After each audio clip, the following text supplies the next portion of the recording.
God, My Loving Savior, by Mrs. Semali Balsuria. I am originally from Sri Lanka and moved with my family to California, USA in January 1990. Bhagwan Sri Satya Sai Baba came into my life in early 1998. After experiencing the love of Baba, my savior, I am now sharing my story. I am a Buddhist by birth. Buddhism does not talk of God.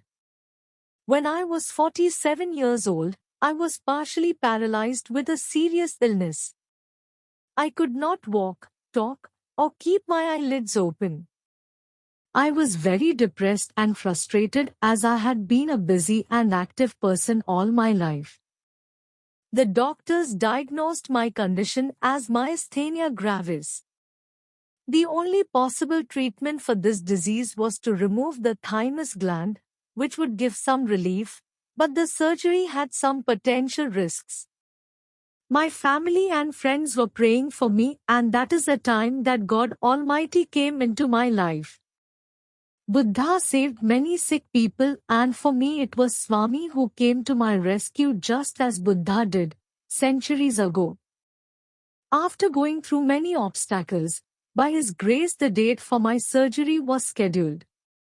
After taking X-rays and CAT scans, the doctors located the thymus gland next to my heart and they decided to perform the surgery, called thymectomy, where my ribcage had to be opened, similar to a bypass heart surgery. I was very weak, and due to the critical condition my family was informed that I may not recover after surgery. Surgery was completed, but the post-surgery pain was unbearable. I cried out for help from God. By His amazing grace, Swami gave me a clear vision. He appeared in His physical form at my bedside in the UCLA, University of California, Los Angeles, hospital, and blessed me. When I look back at my life, I can't imagine how God forgave my past sins and showered His unconditional love on me. The first lesson Swami taught me while in the hospital was to pray for all beings, as millions were suffering, much more than me. Praying for myself was selfish. He taught me to pray for all with unconditional love and comforted me with words, "Hold my hand and walk with me while you are paying off your past karma."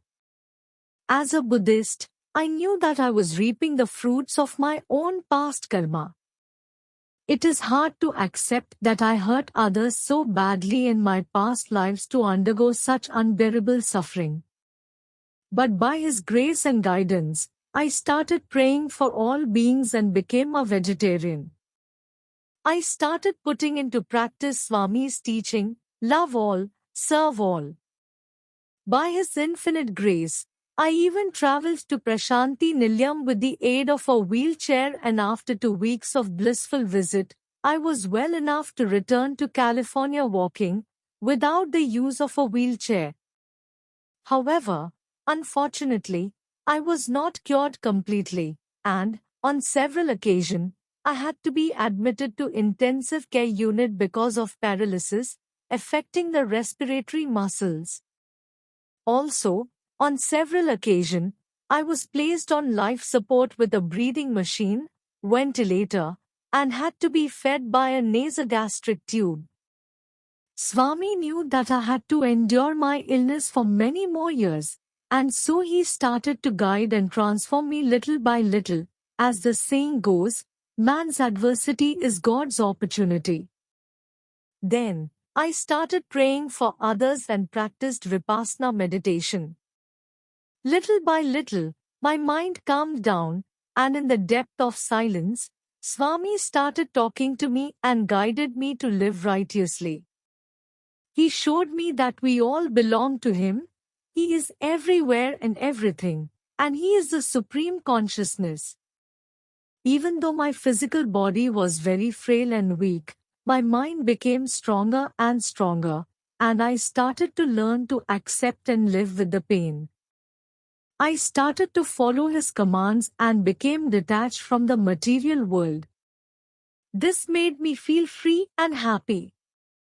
The real life-threatening challenge came in July 2014 when I developed internal hemorrhage in the stomach and inside my intestines, which could not be controlled.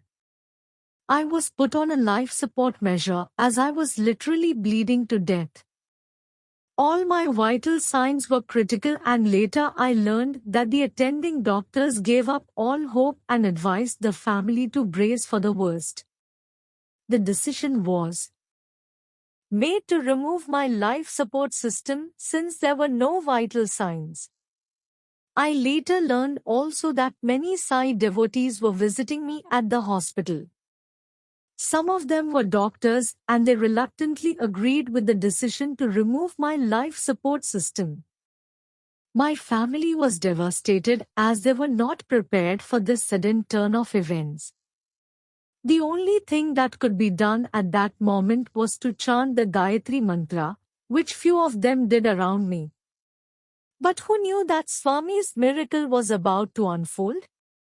After they turned off my life support, my vital signs improved miraculously.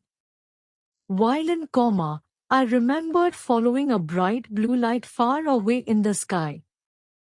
The next thing I recollected was that Swami came to me and guided me back into my frail body. When I woke up from the coma, 4 days later, I could vividly see him standing at the foot of my hospital bed.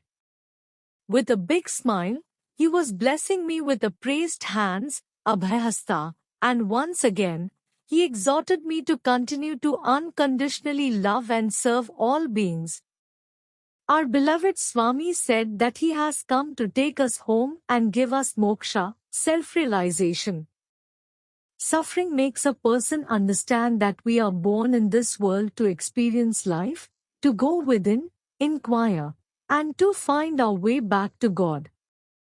These challenges in my life have made me develop equanimity, try to better serve others, and develop faith in Swami as my guardian, guide, and true Savior. My beloved Swami, Almighty Lord, you are my divine Mother, Father, Teacher, and God. I have no words to thank you for transforming me. By your grace, I am now peaceful, accepting every moment of my life as a blessing from you. I love you. May all the worlds be happy. Jai Sai Ram. Mrs. Semali Balsuria.